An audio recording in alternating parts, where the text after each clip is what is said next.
Hi, everyone. Hey! Welcome to the White Hatter YouTube news show. My Starbucks coffee. Homemade? The one that I made, it's homemade. Nice. Yeah, I'm hooked on them. My name's Darren. I'm Brandon, and we got some updates to get into before we start with the news. Yeah, interesting show.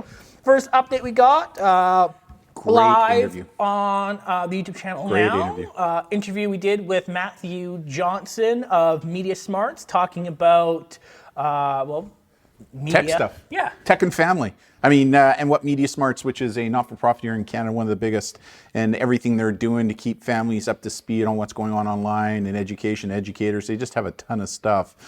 Just a good interview to give us some insight, and he's a little bit of a sci-fi fan, so big wave out to Mathew there. Check it out. It's really cool. It's on our YouTube channel. What's our YouTube channel? Well, you're on it right now. Yeah. White Hatter on YouTube. That's right. Please subscribe to the channel if you like the news show. We're trying to get to our 1,000 subscriber count right now. I think we're at 640 something. Yeah, we're pretty good. Yeah, we're getting there. 300 left to go. Please Slowly but subscribe surely. to the channel to help us out to get that 1,000 mark. And we have a new blog out that was released last week. Yeah. Social Media Gift Ninjas. Now, Darren, what is a gift ninja? This stemmed from the media contacted me about this. Yeah. During COVID, because everybody was self-isolating, people were getting they were getting cabin crazy, right? Cabin fever. So this one group started out, well, why don't we put ourselves on Facebook and for families who want to connect with us, and then we'll drop off little gifts without them knowing it, like little ninjas at their front doors and stuff. And depending upon the ninja grouping, and it can go from like balls of wine to cheese to flowers to candy and toys for kids, right? It was kind of a cool idea when you think about it, but like the title says, with good ideas sometimes come unforeseeable consequences. The problem with it when these groups were operating on Facebook was that people were putting far too much information about themselves on there and how these gift ninjas can drop off these gifts. So basically people would sign up for the group and then they would put in their personal information, go, hey, add me to your gift ninja list and send me a gift to my home address at this time, this place. Yeah, and it was just a ton of, like, people were leaving passcodes to secure buildings, like for condominiums and apartments where you have you have to plug in to get in. They were leaving those kind of passcodes on public forums, right? Like they were all there for everybody to see. So one of the concerns, some of these groups go, well, really, it's no different than the phone book. Well, a phone book, you only get a name and an address and a phone number. What people were doing here is they were leaving names, phone numbers, addresses, passcodes, license plate numbers, just a ton of personal information that could be used to socially engineer for the purposes of identity theft, right? Identity theft. Not just identity theft, but an increase in spam, because they were all using Facebook. Obviously, Facebook collects all that kind of stuff, sees what you like. And then all of a sudden, they were getting an increase in spam coming to their networks as well. So we think the whole idea of these, it's a really good pretext. Like, it's really kind of cool, right? And there's a safer way to do it. And that's what we talk about in that article, is that if you're going to do it, cool idea, but do it safely, or make it more, I sounded like somebody else, safely, right? Make it safer, right? Which is important. We talk about that in that article. All right. Yeah.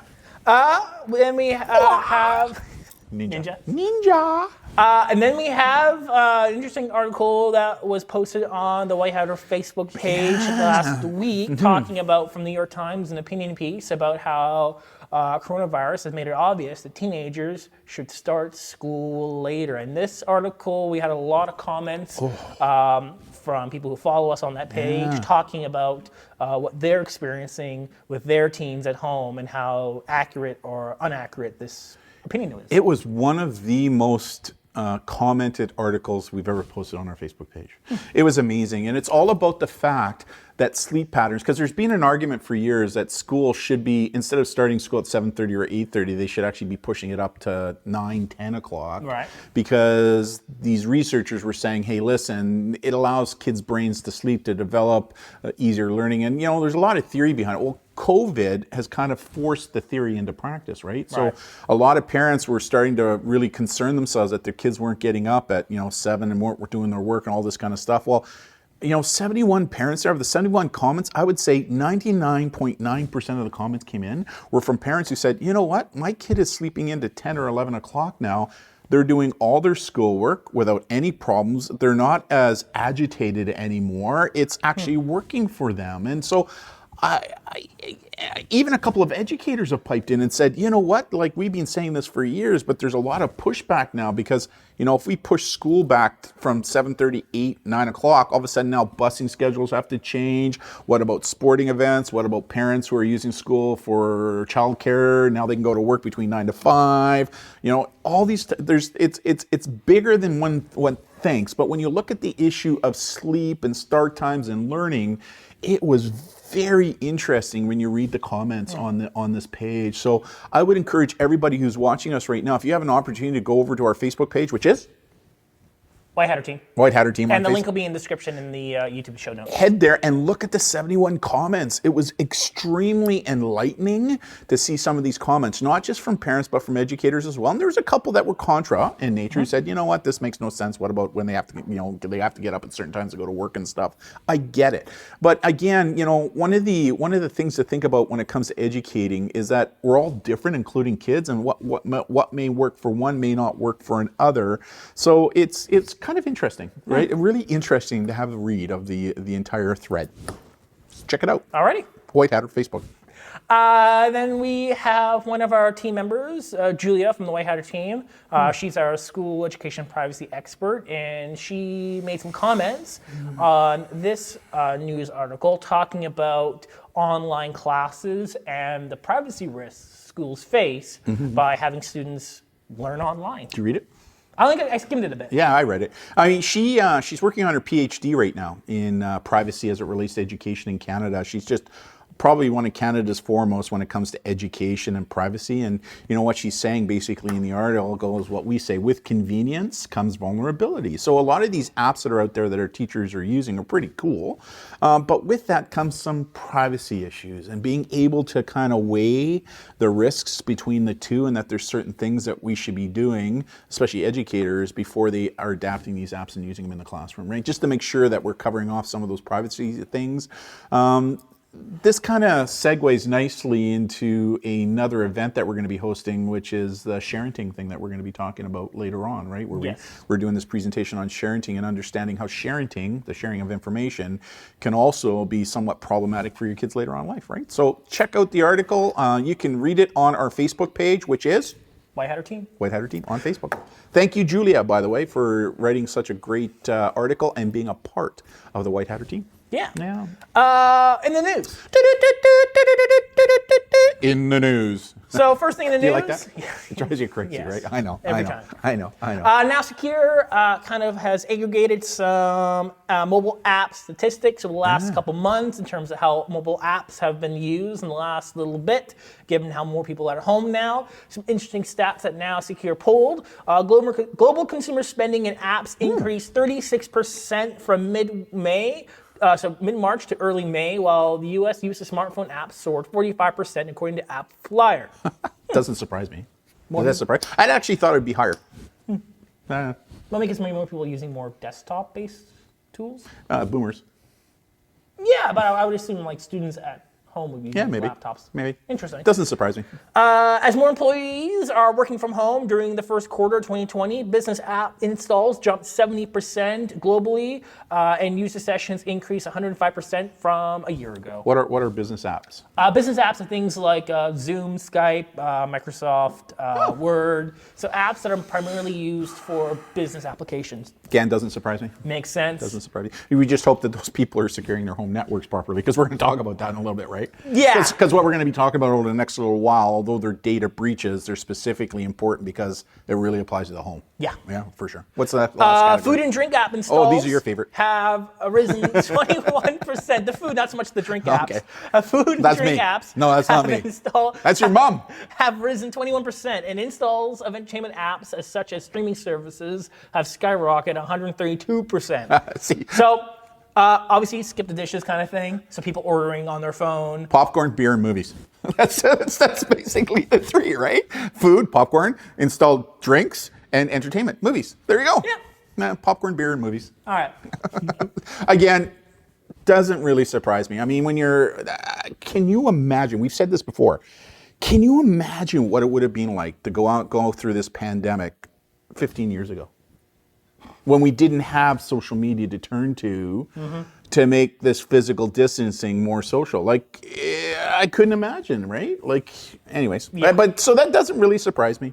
Yeah.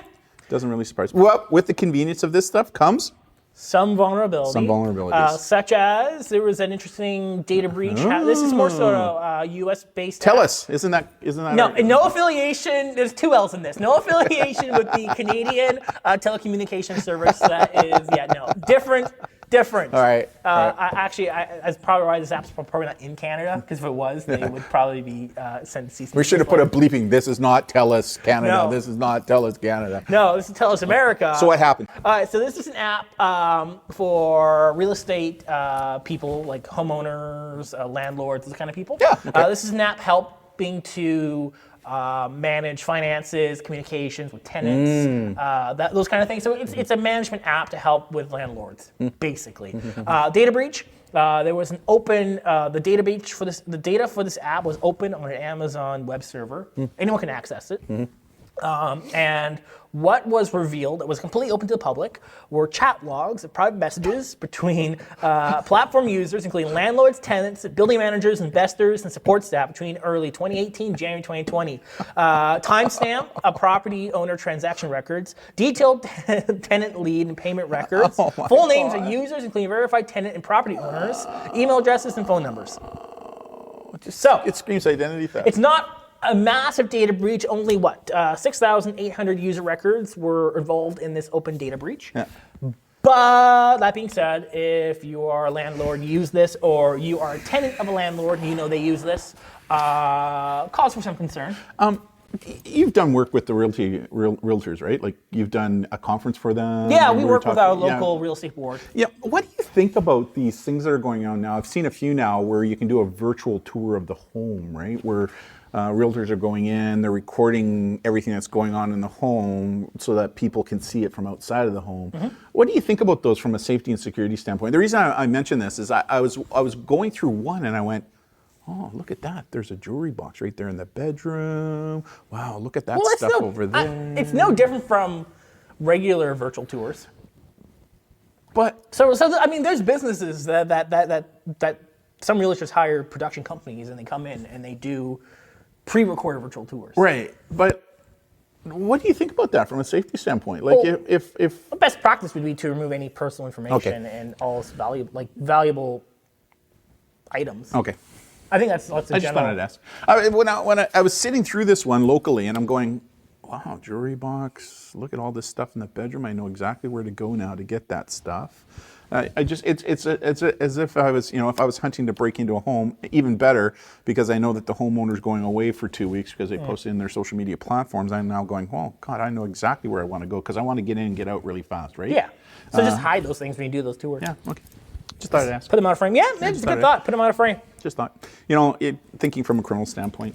Yeah. Anyways, Another data breach. it's not Tellus Canada. Data breach from Another one. LiveJournal.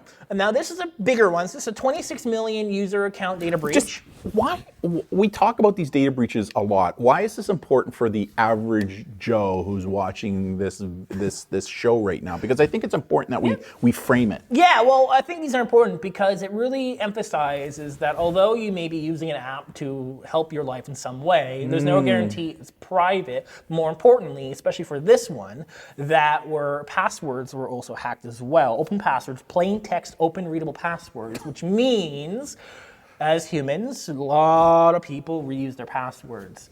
So people go, why was I hacked? Well, because this app you used 5 years ago, you no longer use it now, but 5 years ago you used it and the password was breached, but you still use the same password on your Facebook, your Instagram, your email, your bank. Yeah. So this is important for that reason. So, and this is a big one. It's 26 million. So LiveJournal is an online app of sorts where you can kind of journal things and share things publicly. Yeah. People can comment. It's significant. It's a way to kind of build community, Yeah. a way to journal in a public way. Yeah. So now there were rumors spreading in early 2014 about there was data breach, but nothing was confirmed. But now we were seeing these 26 million account records being posted on public hacking forums. Wow. To verify now that yes, there was some breach. We don't quite know how it happened, but there was a breach, and 26 million is quite a big number. Big. And I mean, the issue here is, and you nailed it, is that most humans, beings, thank God it's starting to change, not as fast as we'd like to see it, they have a habit of using the same password on multiple platforms. So because if one platform is breached, what you're saying is now I've got that password, so there's nothing to stop the online criminal going, oh, let's see, I wonder if it works in their Facebook page. Oh, I wonder if that works in their bank account. Ooh, I wonder if this works. That's what you're saying, right? Basically. So one of the ways to prevent this is to once again ensure that you're using different passwords for different platforms. But Brandon, I'm on 30 different platforms. Like, how am I going to remember all that? And well, that's why password managers have increased in popularity over the last, little bit. So, what's a password manager? Password manager being basically an app you install on your phone, or it can be on the web, where basically it stores your passwords. What if I lose my phone? Well, if you're using a password manager that's backed up to an online server, there you go. doesn't matter what device you are on, if you have your master password, which is the most secure password you have to log into that account, you have access to all your accounts. How come I'm just writing it into a book or a journal? Is that not good enough? That's fine if you're at home, but the problem is that if you're taking that book and journal with you everywhere you go, highly unlikely. Yeah. If it's traveling with you, more probability of it falling on your pocket or losing it, which means then all your accounts are vulnerable. So books are good. But the problem is, let's say you're out somewhere, you're traveling, you're probably not going to bring the book with you. Yeah, you're right. And what would be a really good password locker that you would recommend? LastPass is quite a good one. That's what we use. I use that one. It's free to use for home use, so I'd encourage you to use that one. Yeah, there you go. Really important. I mean, that's why we constantly talk about this specific on data breaches, is to get people to understand that these aren't one-offs. Like 26 million accounts vulnerable, right? So, and now that stuff is being broadcast in the deep web, right? Interesting. Let me guess, is there another one? No, it's better news in regards to Zoom. So Right, Zoom, Z-O-O-M, box 350, Boston, Mass. 02134. Send it to Zoom.